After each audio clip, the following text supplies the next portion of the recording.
مومن کو دنیا یا آخرت کی جو کوئی مشکل درپیش ہو،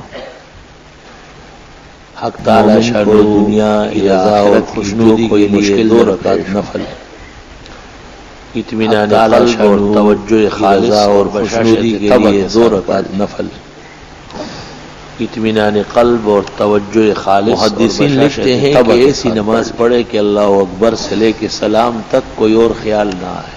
محدثین لکھتے ہیں کہ ایسی نماز پڑھے کہ اللہ اکبر سے لے کے سلام تک کوئی اور خیال نہ آئے۔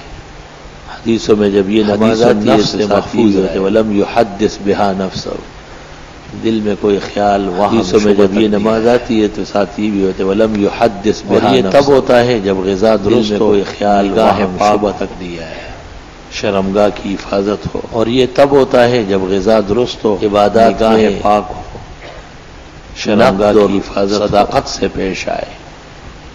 عبادات اور وساوس جو ہے اس کی ایک حد مقرر اور صداقت سے پیش آئے۔ یہ خیالات اور وساوس جو ہے اس کی ایک حد مقرر ہے، اس کے بعد ختم ہو جائے، اور یہ بڑھتے ہیں، گرد و غبار اڑتے ہیں ابتدائی مراحل برائیوں سے، اور یہ بڑھتے ہیں بد یقینیوں سے اور بدفعلیوں سے، یہ بڑھ جاتی ہے برائیوں سے۔ اس لیے کاملین اور بد یقینیوں سے اور بدفعلیوں سے خیالات غلط نہیں ہوتے۔ اس لیے کاملین اور خدا تعالیٰ کے نیک بندے، ان کے ہاں یہ خیالات غلط نہیں ہوتے۔ توجہ شرعاً تو کسی بھی نماز میں خیال آئے نہ آئے کوئی فرق نہیں پڑتا، فقہاء متفق ہے۔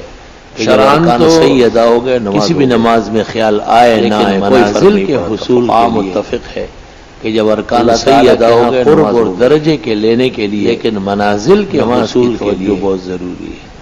اللہ تعالیٰ کے ہاں قرب اور درجے کے لینے کے لیے سنت طریقے سے نماز کی توجہ بہت ضروری ہے، نہ پانی زیادہ استعمال کرے اور نہ بالکل کم۔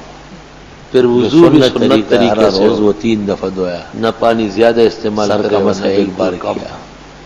جو سنت طریقہ ہے یہاں تک اہتمام کرتے ہیں کہ سنت کے مطابق سر کا مسح ایک بار، وضو سے فارغ ہو کے کھڑے ہو کے 2-3 گھونٹ پانی، یہاں تک اہتمام کرتے ہیں کہ سنت کے مطابق وضو سے فارغ ہو کے کھڑے ہو کے 2-3 گھونٹ پانی بھی پی لیتے کہ بھئی یہ۔ اس کے بعد 2 رکعت پڑھ کر کے حق تعالیٰ سے دعا مانگے اور صلاۃ الحاجات کی دعا پڑھ لے، لا الہ الا اللہ الحلیم الکریم۔ اس کے بعد 2 رکعت پڑھ کر کے حق تعالیٰ سے دعا مانگے اور صلاۃ الحاجات کی دعا پڑھ لے، لا الہ الا اللہ برحمتک وعزائم مغفرتک، سبحان اللہ غنیمۃ من کل بر والسلامۃ بالعالمین، نسألک موجبات رحمتک وعزائم ذنب الا غفرت، ولا غنیمۃ من کل بر والسلامۃ ولا حاجۃ من حوائج الدنیا لا تدع لي ذنبا الا غفرتہ ولا ہما الا فرجتہ، اور پھر لا حاجۃ من حوائج الدنیا۔ تجربہ ہے کہ اللہ اس مشکل کو حل کر دیتا ہے اور پریشانی دور ہو جاتی، اور پھر دعا مانگے۔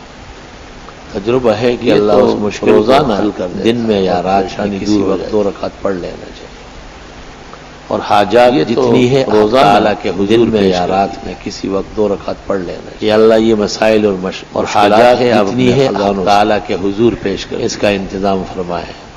یا اللہ یہ مسائل اور مشکلات ہے اب اللہ، پھر صرف یہ نہیں کہ اس کی وجہ سے ہزاروں اوروں کی مشکلات حل ہو، اللہ پھر صرف یہ نہیں کہ اس کی وجہ سے ہزاروں اوروں کی مشکلات، بس ہاں ہونا ہاں ہونا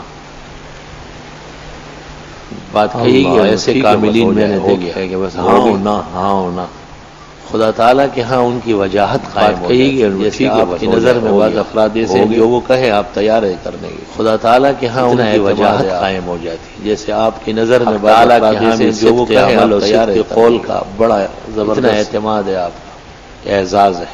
حق تعالیٰ کے ہاں بھی صدق عمل اور صدق قول حاجت پر توجہ کم پڑھتے ہیں، اعزاز ہے نہیں اس کو۔ ایک کان سے تو صلاۃ حاجت پر توجہ اور الجھ رہے تھے ہم وقت پورا گھرانہ خاندان افراد رشتے، ایک کان سے سن لیتے ہیں رزق نکال لیتے اور الجھ رہے تھے ہم وقت پورا۔ اس کی مثال ایسی ہے جس طرح ایک آدمی کے جسم کو آگ لگی ہے اور وہ بجھانے کا انتظام نہیں کر رہا ہے۔ اس کی مثال ایسی ہے جس طرح ایک آدمی کے کشتی کے جسم کو آگ لگی ہے جو کشتی بجھانے کا انتظام نہیں، چند لمحوں میں ڈوبنے والا ہے، اور پرواہ کچھ نہیں، کشتی کے اس تخت پہ کڑا ہے جو کشتی سے ٹوٹ چکا ہے، چند لمحوں میں ڈوبنے والا ہے، جان کا دشمن ہے، پرواہ کچھ نہیں ہے اس کو۔ اس لیے اس نماز پر سلف کی انتہائی وقار ہے، توجہ اپنی جان کا دشمن ہے، دن میں آپ اس نماز پر سلف کی انتہائی رات کسی گھڑی میں پڑھ لے، لیکن پڑھنے کی عادت ڈالے۔ دن میں آپ کسی وقت پڑھ لے، وقت کی کوئی پابندی نہیں، رات کو کسی گھڑی میں پڑھ لے، لیکن پڑھنے کی عادت ڈالے۔